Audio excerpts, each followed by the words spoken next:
Story 1. My house is haunted. I never believed in ghosts. That is, until we moved into our new house. New is a misnomer, really. It was built in the late 1800s and it needed a lot of work. A farmhouse positioned all by itself in the middle of 3 rolling fields. The internet hadn't even been run to it yet. The closest neighbor a half-mile away. Blake and I had gotten a great deal and figured we could renovate it room by room over the next few years to eventually sell for a profit.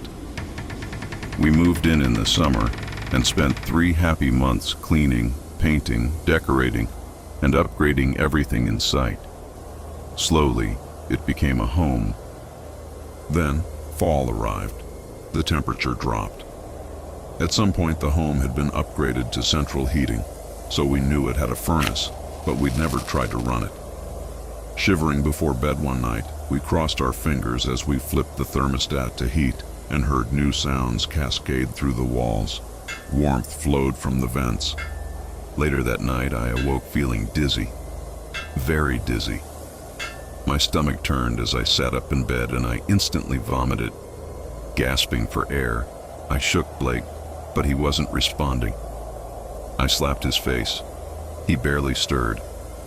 I don't remember calling 911. I just remember waking up on the front lawn, someone saying not to go back in the house, something about a gas leak, watching them zip up the body bag. The next few weeks are a blur. I recall people in the house, repairmen, mourners. He died too young. Flowers. My mind must have addled by the gas I'd inhaled, as I kept seeing glimpses of him in the crowd. Eventually, I was alone again. Or so I thought. That first night on my own, I heard him, sobbing, gut-wrenching sorrow coming from the room we used to share. I couldn't muster the courage to enter. For hours I listened in terrified silence until all fell quiet again. I never slept. In the morning, it came from the kitchen. Weeping met my ears again. The fear returned, but in the light of day, I had the fortitude to investigate. I peered around the corner, and there he was, my beautiful Blake, sitting at the table crying over a photo of me. Love overcame fear. I reached for him. Far from being soothed by my touch, he screamed and fled the room. Now it was my turn for tears. I never saw him again. Weeks later, I heard a new sound, a child's laughter. New apparitions manifested, a young girl, adults I'd never known. I didn't understand why they suddenly started haunting me. Strange voices rang through the halls. I can't believe he sold it to you so cheap. Gas leak killed his husband, but not before the husband slapped him awake and saved his life. He just wanted to get rid of it. What was his name again? Blake! And then it came back to me, Blake waking up, hearing him call for help as I blacked out. Darkness. I never believed in ghosts until I became one. Story 2. Rules for working at a haunted house. I saw the ad in the school newspaper. Employees needed at local haunted house. $20 a night if you're over 16. Call Toby. Sweet man, $20 a night. I just turned 16 too. $20 may not sound like much to all of you, but for me, it is worth it to scare people and kick back. I mustered up the courage to give a call. May I speak with Toby? Yeah, this is him. How can I help? My name is Jack, and I saw your ad in our school newspaper. Are you hiring? Yeah, I'm hiring. Have you ever worked in a place like this? No, I haven't, but I'm involved in my school's drama club, and I am a horror fanatic. Okay, that sounds good. I'll tell you what. Don't show up here in some Dollar General costume. Find some cool character, and I'll give you a few spots to float around in. If you do good, I'll find a permanent spot. Show up at about 6:30 so we can talk further this Friday. Sweet, I landed the gig, but now I had to find a costume. And at 16, I just had lawn mowing money I saved. I talked with my drama teacher and she let me borrow some items from the theater. To paint you a picture, I'm about 6'1", roughly 160 pounds, so I didn't have a big intimidating factor. But I was able to borrow a solid black outfit, almost like a 3-piece suit. I put some chains around the buttons and I spiked my hair. What little money I had went to face paint and eye contacts that were red. I showed up and ran into Toby. "Hey Toby, I'm Jack. I spoke with you the other night." "Oh hey dude. Sweet outfit, much better than the normal teenagers that come here. Let me walk you back to the spots and you can take a pic. First come, first serve, you know." So he walked me around and I saw several spots. One that involved flipping a switch to shoot a ball of propane at a candle to make a small explosion. A picture drop where I scream. One where I could jump around a corner at people and scream. But we found my room. It was a pretty cool setup, but I would be sharing it with a partner. Which is fine. A more experienced dude. The room had strobe lights quickly flashing. There was a chair in there facing a TV with the TV static running. Creepy piano music playing. A mirror in the corner. Perfect. Toby let me go and told me to have fun and see him at the end of the night for payment. My roommate Chet was cool as hell. He brought in airplane bottles of vodka and let me hit his wax pen. He would sit in the chair and stare at the TV. When he saw our victims come in through the mirror, he would go crazy, start shaking and stand up. He would turn over and flip the chair with his foot and charge at them. Of course, we were not allowed to touch guests, but we could intimate them. They would run, and there I would be in the corner, looking statue-like, and I would let out a mite laugh, which I proudly practiced all week, and would start banging on the tin near me. All of the noise, flashy lights, and general atmosphere scared every single group, every single time. I'm pretty sure we even made one dude piss himself. While we had a slow moment, Chet handed me a list. He explained to me there were rules here, to survive. I laughed until I saw he was completely serious, and I observed them. Rule number 1. If you see a man with his dog carrying a bucket in the evening whenever you come in to work, be sure to ask him if he is also working tonight. If he says yes, tell him that you are as well and which room you'll be in. If he tells you no, tell him to enjoy the night off. Rule 2. If you hear someone knock on the door, quickly hide under the bed. Do not get out until you no longer see what comes in. He can sense you, but he will not look for you. 3. Don't step outside after 1:50 a.m. to smoke. 4. If a woman comes in alone and offers you a drink, sip on it, but do not accept her kiss. 5. Have fun. This is really a cool job, but it does have its risk. Whoa, that is some deep shit. You swear this is serious? On my life, bro. Your spot is only available because the guy before you didn't follow the rules. Well, the night went as intended. Great. No signs of anything wrong.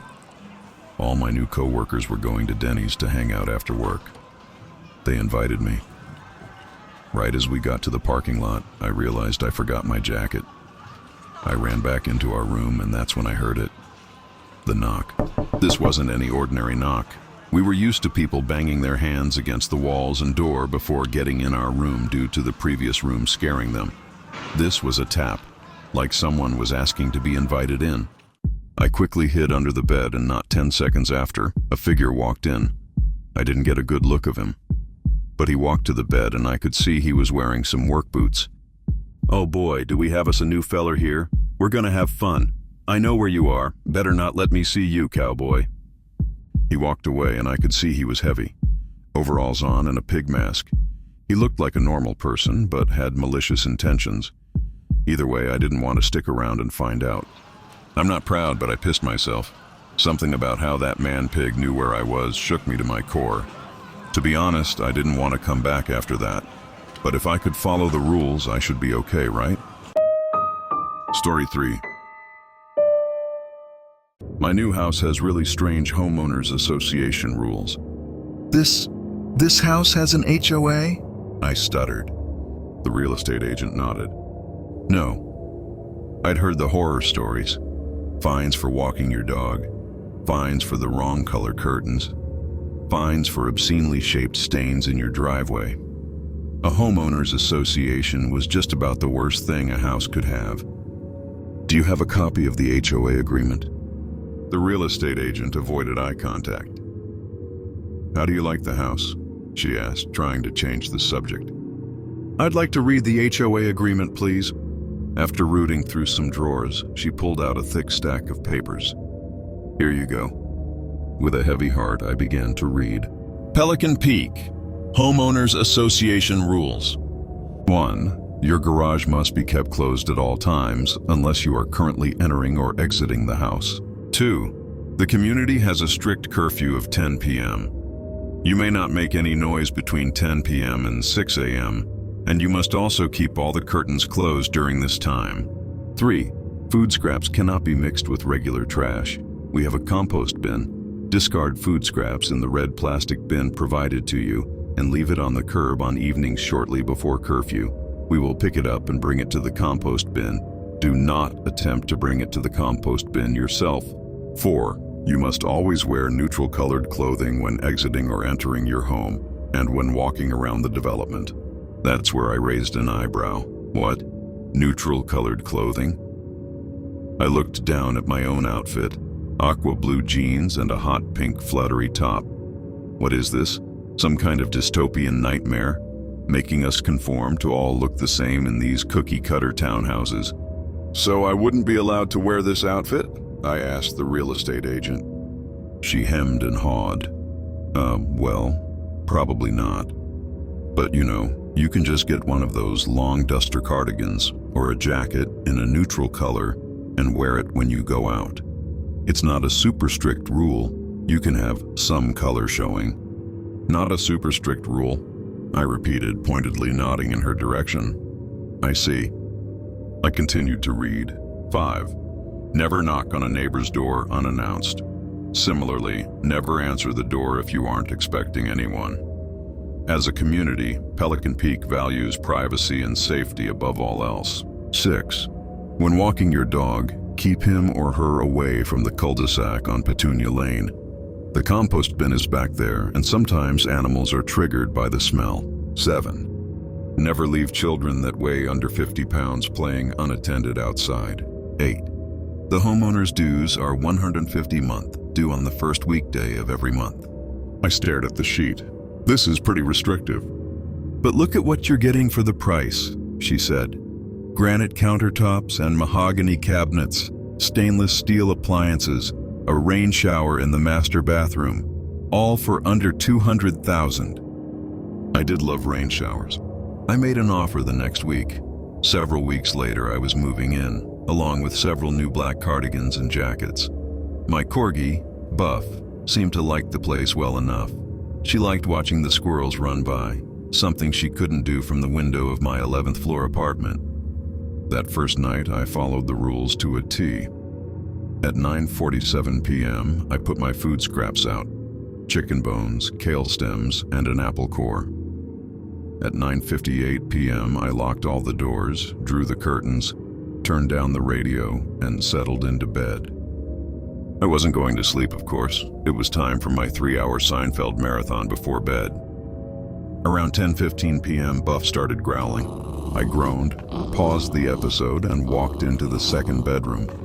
Buff, shh, I hissed, remembering the association rule. She didn't even turn around. She just sat at the front window, her head poking around the curtain, hackles raised, staring out into the darkness, growling like mad. Buff? My fingers fell on the curtain's edge, but then I stopped. Keep curtains closed after 10 p.m. That was the rule. But does that mean I'm not even allowed to take a peek? And what if it's some crazy guy sitting on my porch or something? Or a rabid squirrel? I pulled back the curtain. At first, I just saw darkness. Amorphous blobs of townhouses stuck to each other, speckled with blocks of hazy golden light. Everyone had their curtains drawn. The street was empty. No cars, no people, no squirrels. Wait, the street wasn't empty. A tall figure stood on the sidewalk, right in front of my house. The light from my window barely illuminated his form, but I could still make it out. He picked up my red plastic bin, but there was no garbage truck or wheelbarrow or anything else around to dump it in. Where's he going to dump it? I thought. Is he just going to carry the bins one by one to the compost? That's really inefficacious. He hoisted the bin up. His mouth stretched open, far wider than I've seen any mouth open. Then he poured the contents in his mouth.